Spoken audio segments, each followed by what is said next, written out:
Some family disputes carry an intensity that suggests a betrayal of massive proportions.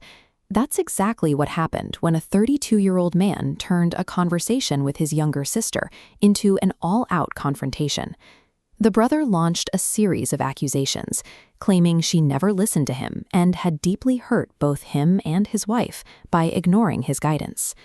But the trigger for this fury wasn't a major life betrayal. It was the fact that the sister passed a driving test before the brother's wife did. It's a massive fallout over a minor milestone, leaving both sides feeling completely alienated by the other's perspective. The situation began when the sister, lacking the funds to pay for her own lessons, asked her mother for financial help to get behind the wheel. When the brother heard the plan, he immediately intervened. He insisted on a specific condition. The sister could only take lessons if she did them alongside his wife.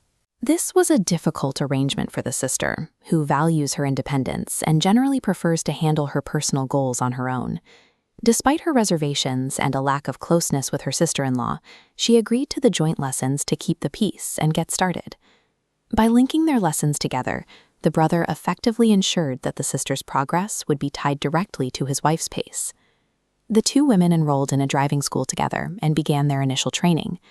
They stayed on track initially, both passing the theory portion of the course and moving on to practical lessons. After a few weeks, they reached the next milestone, the practical parking test. This is where their timelines split. The instructor cleared the sister for the test, but told the wife she needed more practice before she would be ready.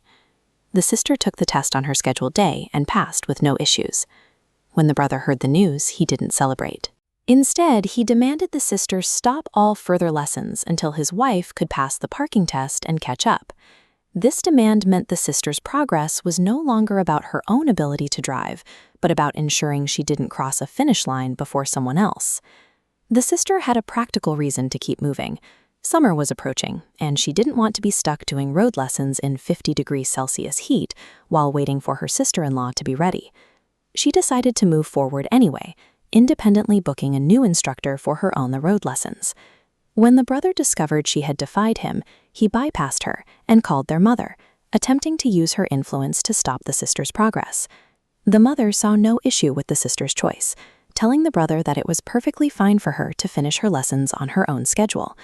Eventually, the wife finally took her parking test and failed. Between her new instructor and her mother's approval, the sister had bypassed her brother's gatekeeping entirely. The brother remains deeply upset. To him, the issue is a fundamental lack of respect from a younger sister who refused to follow his lead. His perspective is rooted in a tradition where male figures maintain a high level of control over the women in the family, expecting them to remain dependent. The sister's worldview is the opposite. She values her freedom to act alone and make her own decisions as an adult. A driver's license is a powerful symbol in this context. It represents the physical ability to move through the world without needing to ask for a ride or permission.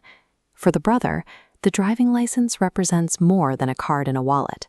It's the moment he realized he could no longer dictate his sister's pace.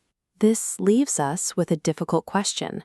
Was the sister wrong to prioritize her own progress over her family's expectations of compliance? And if the rules of a culture prioritize one person's ego over another's mobility, is breaking those rules a necessary step toward independence?